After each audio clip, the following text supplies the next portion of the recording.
안녕하십니까.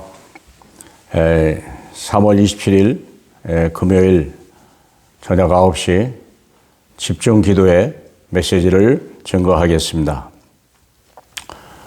오늘의 제목은 구원의 하나님을 기뻐하리로다 하는 말씀으로 하박국 3장 17절로 19절까지입니다.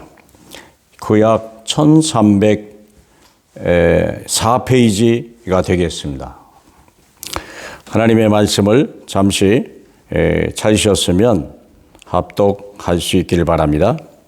비록 무화과 나무가 무성하지 못하며 포도나무에 열매가 없으며 감람나무에 소출이 없으며 밭에 먹을 것이 없으며 우리의 양이 없으며 외양간에 소가 없을지라도 나는 여호와로 말미암아 즐거워하며 나의 구원의 하나님으로 말미암아 기뻐하리로다.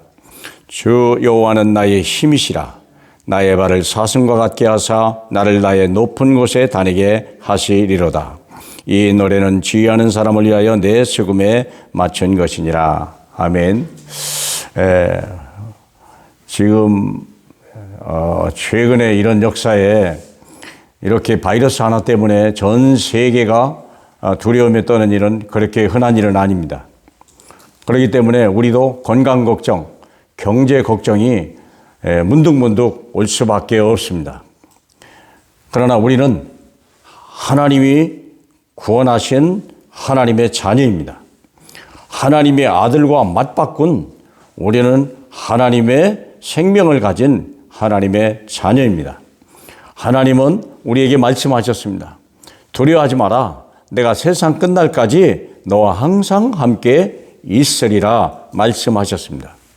그렇다면 우리가 제일 먼저 할 일이 육체를 신뢰하지 마라. 왜 염려, 근심, 걱정이 옵니까? 육체 가운데 있기 때문에 육체를 신뢰해서 그래요.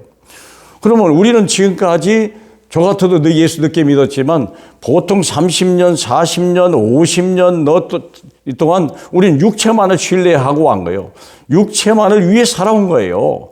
육체가 없으면 우리는 아무것도 할 수 없는 육체의 의지는 할 수밖에 없는 사람이 된 거죠. 그러다 보니까 오늘날 여기 하박국 선지자가 당한 일과 같이 비록 무화과 나무가 무성하지 못하고 지금 현재 포도나무는 열매가 없고 감람나무는 소출이 없고 밭엔 먹을 것이 없고 우리에는 양이 없고 양간에 소가 없다 할 때 얼마나 두렵겠어요. 이건 모든 사람이 동일하게 누리는 거예요. 그럼 이 문제를 해결하려고 하기 이전에 우리가 먼저 내가 육체에 속한 자라는 걸 먼저 확인하시고 여기서 빠져나와야 돼요.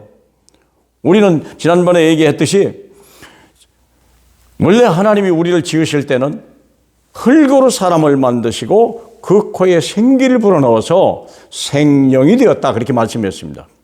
다시 말하면 우리는 육체 위에 생기를 불어넣음으로 영적인 존재가 되었다. 이 말은 세상에 살고 있지만 세상에 좌우되는 사람이 아니라는 것입니다. 하나님의 능력과 하나님의 은혜 아래 있는 사람이지 세상에 묶여 있는 사람이 아니라고 하는 거예요. 그런데 우리는 육체를 바라보면요 하나님을 잃어버리게 되는 거예요. 골로새 3장 1절에 보니까 땅을 바라보지 마라. 위를 바라봐라. 거기에 그리스도가 계시니라 그랬거든요. 사랑하는 여러분, 근데 우리는 본능적으로 무화과 나무가 무성하지 못한 것, 포도나무에 열매가 없는 것과 감람나무에 소출이 없는 것 때문에 우리는 영향을 받아와요. 지금까지 그래왔거든요. 그래서 이제부터는 생각을 바꾸라는 거예요.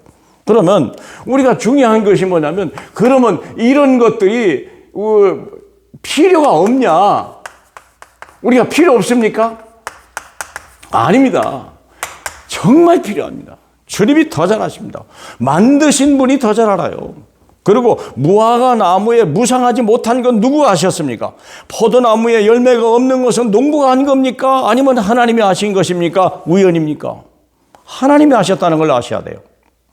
필요 없다는 게 아니고 반드시 필요하다는 거예요. 하나님은 더 잘하신다. 믿습니까? 아신다 이거예요. 그럼에도 불구하고 왜 이런 문제가 왔을 때 이 문제 속에서 나를 찾아라. 나를 발견해라. 이게 하나님의 계획이에요. 궁극적인 목적. 네가 육의 사람이냐 아니면 영의 사람이냐 네 자신을 발견하라는 거예요. 땅의 것 바라보고 두려운 사람입니까? 아니면 하나님의 은혜 속에, 하나님의 정말 축복 속에 우리가 확신 있는 사람입니까? 그래서 우리 주님은 우리가 어떤 사람이 되냐면, 먼저 나라와, 마태복음 6장 33절, 먼저 하나님의 나라와 의를 구하는 이런 사람 되기를 주님이 원하신다는 사실을 깨닫길 축복합니다. 그러면 두 번째 메시지가 뭐냐면 18절이죠. 나는 여호와로 말미암아 즐거워하리로다. 내 인생의 근본이 어디입니까? 내 인생의 근원이 뭡니까?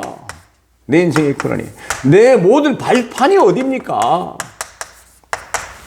여호와 하나님이요. 그 예수 그리스도요. 우리의 모든 근원은 하나님이고 예수 그리스도고 하나님의 성령이요. 우리는 그 안에 있다는 사실을 늘 발견해야 돼요.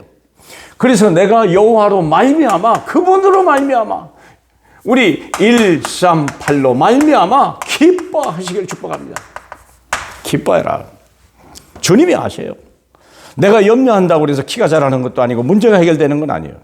이 문제를 주신 분은 내 영적 상태를 살피라는 거예요.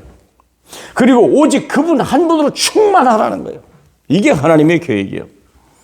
그래서 나의 구원의 하나님을 인하여 나의 구원 하나, 이 구원이 충분하다. 부족함이 없다. 이걸 확인하라는 거예요. 이게 우리가 할 일이요. 이게 우리 자녀들에게 가르쳐야 될 일이요.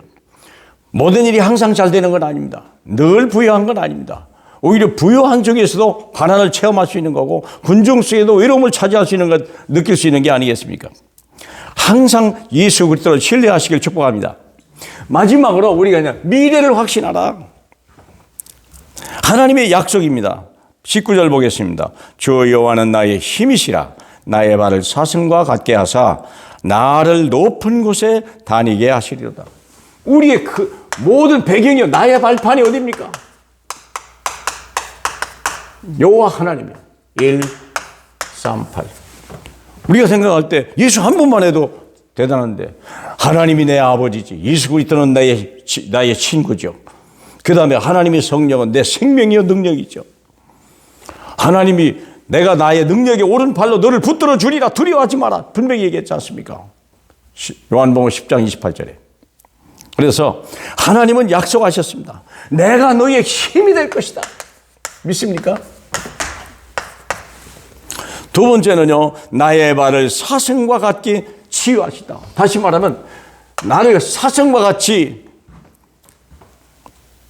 같게 하사 나를 높은 곳에 다니게 하시다. 사슴과 같이 우리를 하나님의 사람으로, 하나님의 자녀로, 그리고 높은 곳에 거리게 하시다. 이것이 하나님의 자녀에게 주신 약속인 줄 믿으시길 축복합니다. 약속이 있어요. 그래서 우리는 세 가지로 딱 하면 돼요. 하나님은 우리에게요, 승리를 약속하셨어요. 하나님은 우리를요, 치유하시겠다고 약속하셨어요. 하나님은 우리를요, 서밋으로 세우시겠다고 약속하셨어요. 잠시 잠깐 고난이 있지만 다 지나가는 겁니다. 사드도 지나갔고 메르스도 다 지나갔습니다. 이 코로나도 잠시 잠깐 후에는 지나갈 것입니다. 이 문제를 주신 하나님 계획 속에서 과연 혹시 나는 이전에 나는 내게 남아있지 않는가? 정말 지금 나는 정말 예수만을 신뢰하는가?